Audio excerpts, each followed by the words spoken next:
सरकार ने बहुत सही निर्णय लिया है। जो परिस्थिति है आज के दिन, उसमें लगता है इससे बेहतर कोई निर्णय नहीं हो सकता था। कल के कैबिनेट में भी कई सारे जनहित के मामले आए हैं। डॉक्टर्स के फेवर में जो उनका प्रोटेक्शन एक्ट को लेकर के निर्णय हुआ है। EWS को भी 10% जिले के रोस्टर में लागू कर दिया गया है। उससे 50,000 की नौकरियां अब जिले में लोगों को मिलेगी। इसी की हताशा है इनको कि अगर जब सरकार नौकरी दे देगी युवाओं को तो आखिर क्या करेंगे। आज जो ये रूप धर के आए हैं उन्हें आगे भी यही करना पड़ेगा। ठीक है करके सर, कुछ लोगों का कहना है कि इसमें मरीजों का अगर कोई लापरवाही बरतता है तो मरीजों के लिए कुछ नहीं है। आपने पढ़ा है पूरा मेडिकल प्रोटेक्शन एक्ट? बीजेपी के समरीलाल बोले। अरे समरीलाल जी क्या बोलेंगे, छोड़िए ना, समरीलाल जी क्या बोलेंगे। मेडिकल प्रोटेक्शन एक्ट पढ़ लीजिए। उसमें यदि कोई भी संस्था किसी भी मृतक के शव को रखेगी तो उस पर भी कार्रवाई की बात है। कोई भी संस्था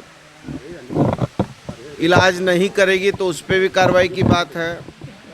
लेकिन चिकित्सकों के ऊपर भी हमले वगैरह नहीं हो, उनके संस्थाओं में तोड़ फोड़ नहीं हो, इसकी भी बात को उसमें समाहित किया गया है। तो ये पूरी तरीके से बैलेंस है, जनता के हित की भी रक्षा है। और आप इसको मेडिकल प्रोटेक्शन एक्ट कह रहे हैं, यदि इसका दूसरा नाम यदि बोलचाल की भाषा में कहिएगा तो ये जनता प्रोटेक्शन एक्ट है। इसको यदि दूसरे भाषा में यदि हम कहें तो ये कहेंगे कि जनता प्रोटेक्शन एक्ट है, लेकिन नाम इसका दिया गया है मेडिकल प्रोटेक्शन एक्ट। लेकिन ये है जनता प्रोटेक्शन एक्ट कि जनता के इलाज में कमी नहीं आए, मृत व्यक्ति के शरीर को अंत्येष्टि के लिए तुरंत छोड़ दिया जाए, चिकित्सक उसका जो है सही समय में सही इलाज करें, इलाज के अभाव में किसी की मौत नहीं हो, इलाज के अभाव में किसी को जाना नहीं पड़े, वो सारी चीज़ों को इसमें समाहित किया गया। लापरवाह डॉक्टरों के लिए क्या प्रावधान है? लापरवाह डॉक्टरों के लिए भी प्रावधान है, उसको आप पूरा एक्ट को पढ़ लीजिए। अरे मैंने तो बोल ही दिया कि जो लापरवाह हमारे चिकित्सक हैं, क्लिनिकल इस्टेब्लिशमेंट एक्ट में भी प्रावधान है, मेडिकल प्रोटेक्शन एक्ट में भी प्रावधान है, PCPNDT एक्ट में भी प्रावधान है। इसमें दिक्कत क्या है? उम्मीद है आप एक आध दिन में पता चलेगा। अभियंता सब इन लोग खत्म कर दिया है, युवाओं को ठगा है। उन्होंने 1932 कह के युवाओं से वोट लिया, युवाओं को रोजगार देने का बात किया, नियोजन नीति 32 लागू करने का बात किया। किन्हीं क्षेत्रों में ये पूरा नहीं किए। और आज संजोग देखिए, आज जब नियोजन नीति को लेकर पूरे छात्र और युवा उग्र आंदोलन में, आज सरकार का उत्तर भी बाहरी मंत्री से दिलाया जा रहा है। कम से कम सदन में सदन का नेता थे तो हम लोग को उम्मीद था कि मुख्यमंत्री खुद अपने बात को रखते। इसलिए हम लोग ने कहा ये जन विरोधी सरकार है, युवा विरोधी सरकार है। और पेयजल स्वच्छता विभाग में तो सिर्फ लूट ही है, चाहे ODF के नाम पर हो, चाहे शौचालय के नाम पर हो, चाहे नल जल योजना की बात करें। और जल संसाधन विभाग आप देखे होंगे, बड़ी बड़ी योजनाएं जरूर ली जाती है। 40 करोड़ से चालू होके 400 करोड़ तक का इनका एस्टिमेट चला जाता है, लेकिन योजना पूर्ण नहीं होती है। कहीं ना कहीं यह सरकार की करनी कथनी में अंतर है, इसलिए हम लोग वॉकआउट किए। ठीक, धन्यवाद।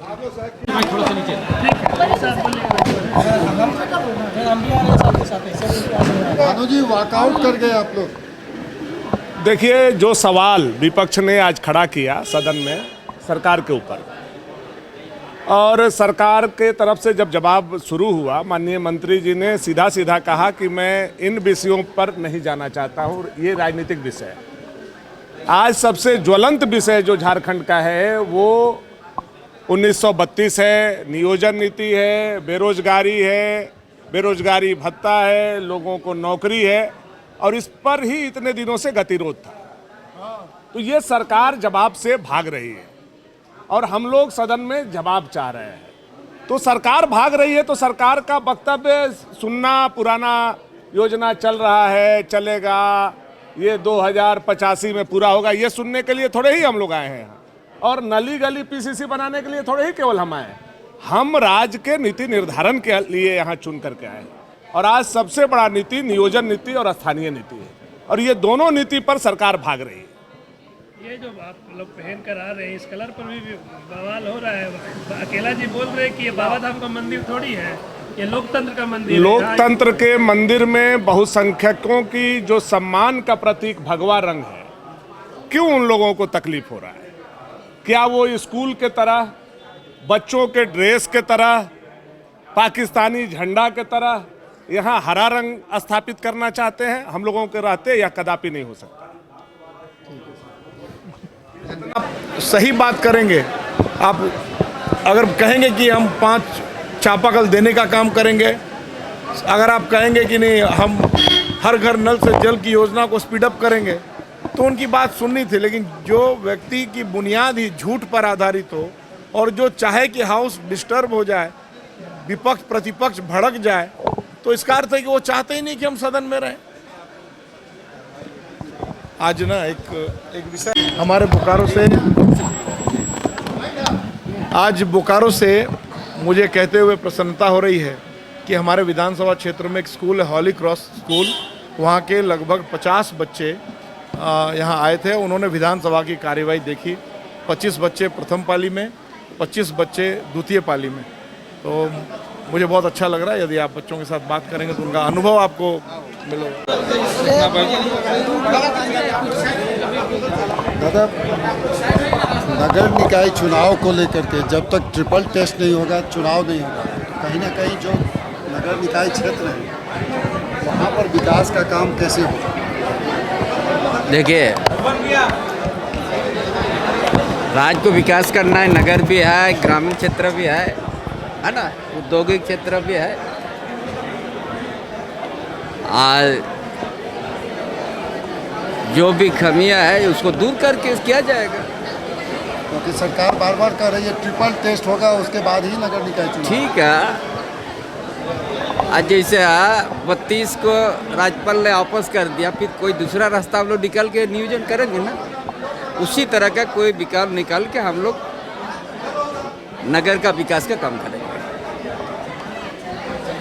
देखते हुए रहेंगे, जल को बर्बाद करेंगे, तो कहीं ना कहीं मेरा भी नैतिक दायित्व तो बनता है कि हम जल को बर्बाद न करें। इसलिए सिर्फ सरकार को दोषी देना, हर बात में देना, मैं कम से कम इसमें विश्वास नहीं करता कि हर चीज़ के लिए सरकार ही दोषी है। क्योंकि सरकारें आती और जाती रहेंगी, लेकिन उस व्यवस्था को बनाए रखने का दायित्व हम सभी का है। और वैसी स्थिति में यह लाजिमी है कि आज जिस प्रकार जल का दोहन हो रहा है, शोषण हो रहा है, लेकिन जल को संरक्षित रखने का उपाय यदि हम नहीं कर पा रहे हैं, तो कहीं ना कहीं हम सब दोषी है उसके लिए। मैं सिर्फ सरकार को दोषी ठहराऊं, मैं ऐसा नहीं मानता।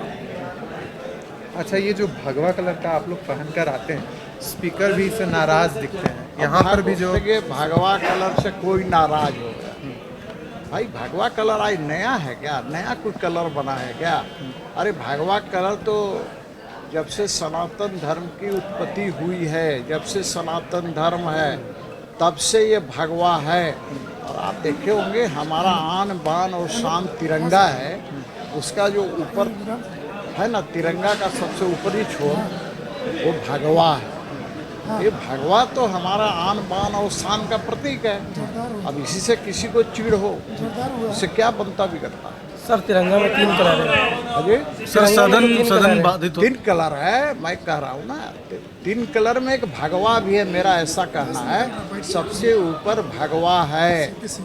तो मैं कह रहा हूँ, तो फिर भगवा से चिढ़ क्यों किसी को होगा? मैं नहीं समझता किसी को चिढ़ होगा। मैंने कहा ना कि जब से सनातन धर्म है तब से ये भगवा है, और आगे भी रहेगा। जब तक सूरज चांद रहेगा ये भगवा रहेगा। अरे अकेला भाई, कौन अकेला, कौन दुकेला, कौन क्या बोलता है, मैं उसकी बात नहीं जानता हूँ। मैं ये कह रहा हूँ, ये भगवा जब तक सूरज चांद रहेगा ये भगवा रहेगा। किसी के नाराज होने और नहीं होने से क्या फ़र्क पड़ता है भाई? ये भगवा आन बान और शान है। और ये भगवा हम हिंदुस्तान में नहीं लहराएंगे तो जाके रावलपिंडी में लहराएंगे। अरे भाई, तीर धनुष उठेगा, क्यों नहीं उठेगा? तीर धनुष हमारे जनजातीय समुदाय का एक बहुत बड़ा हथियार है। तीर धनुष झारखंड में नहीं उठेगा तो कहाँ उठेगा?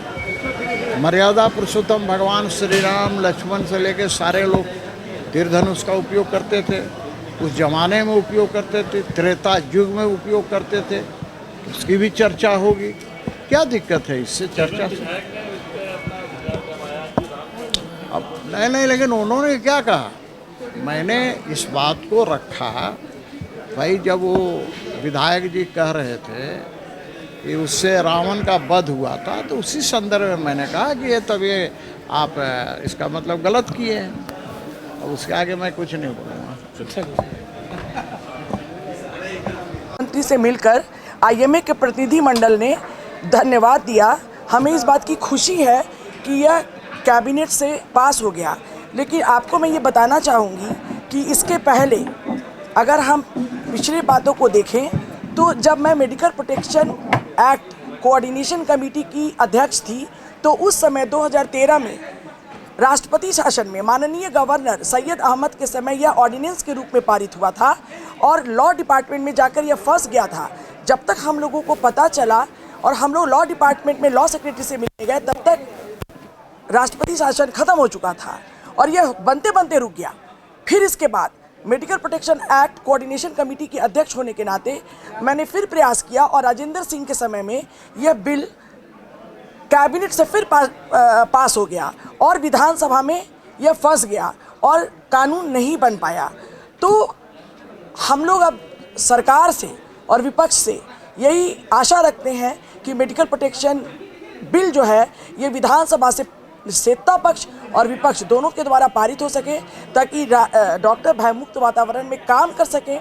इसके अलावा एक चीज़ और देखनी है कि ये जो बिल बना है इसमें कहीं उल्लेख है कि जो दोषी है उसको मैक्सिमम जो सज़ा है वो 2 साल की हो।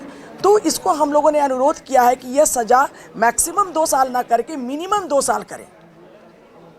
दूसरा, अभी मैं आप लोगों को इनवाइट कर रही हूँ, कल हमारा झारखंड नेत्र सोसाइटी का वार्षिक कॉन्फ्रेंस हो रहा है। इसका पहला दिन लाइव सर्जरी का सेशन है जो कश्यप मेमोरियल आई हॉस्पिटल में सुबह से चलेगा। मीडिया को 2 बजे बुलाया गया है ताकि देश के जो नामी गिरामी 30 से भी ज़्यादा देश के और विदेशों में नाम कमाए हुए नामी गिरामी जो डॉक्टर्स आ रहे हैं, वो जहाँ पर लाइव सर्जरी में आँखों के कॉर्निया से लेके रेटिना तक की तरह तरह की बीमारियों पे नया सर्जिकल पद्धति दिखाएंगे। तो उनसे आपकी मुलाकात होगी और आप उनका बाइट भी ले सकते हैं।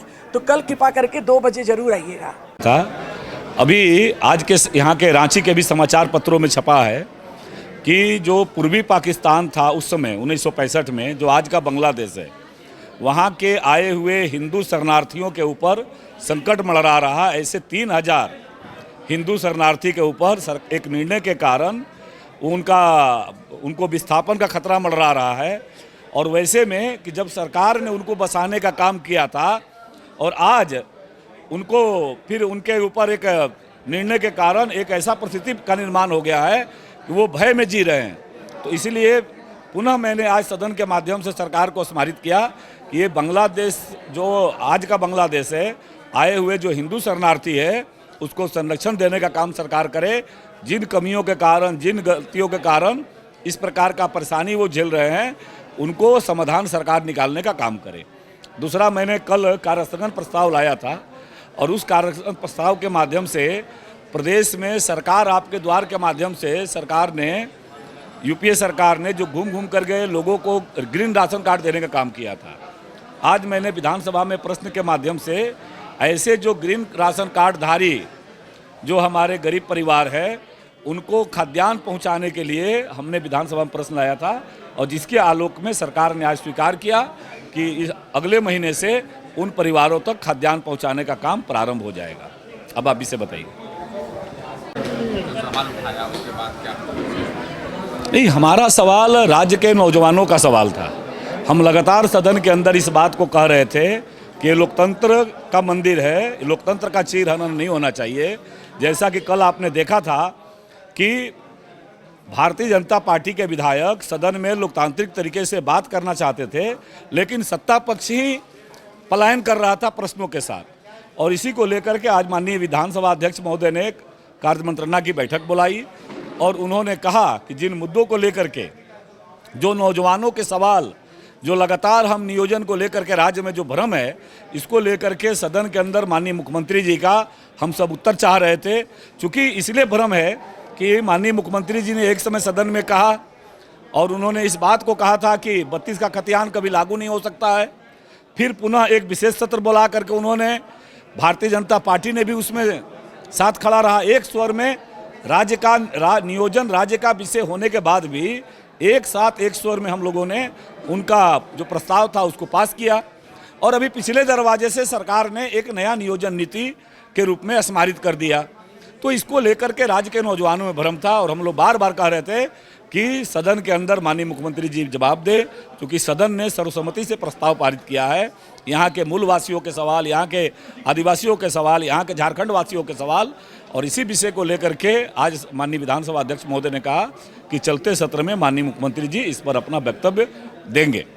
तो इसके बाद हम लोगों ने भाग लिया, हम लोगों ने भी अपनी बातें कही, जो राज्य के जो सवाल है, ज्वलंत मुद्दे हैं, नौजवानों के सवाल है, पीने का पानी का सवाल है, पर्यटन के बारे में सवाल है, ऐसे मुद्दों को लेकर। लेकिन जब सदन में उत्तर देने की बारी आई तो माननीय मंत्री जी ने उन विषयों पर नहीं करके, इसलिए हम लोगों ने राज्य के जो किसानों के खेतों में पानी पहुँचाने का विषय है, लोगों को पीने के पानी की उपलब्धता का विषय है, इसको लेकर के इस पर उचित चर्चा नहीं करने का हम लोगों ने सदन का उसका बहिष्कार किया और करती कुछ और है। सबसे बड़ा बात है कि सदन में रहते ही नहीं है, सदन में रहते ही नहीं है।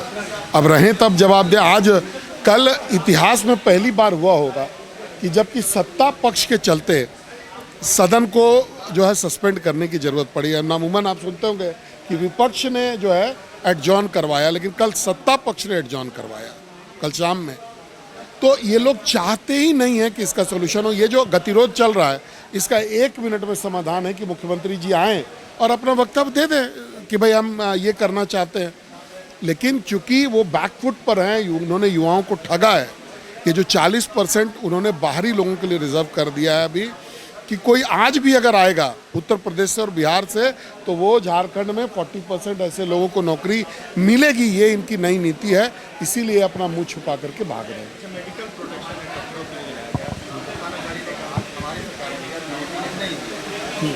देखिए, ये बहुत दिन, ये कोई ऐसा बात नहीं है कि इन्होंने दिया और हमने दिया।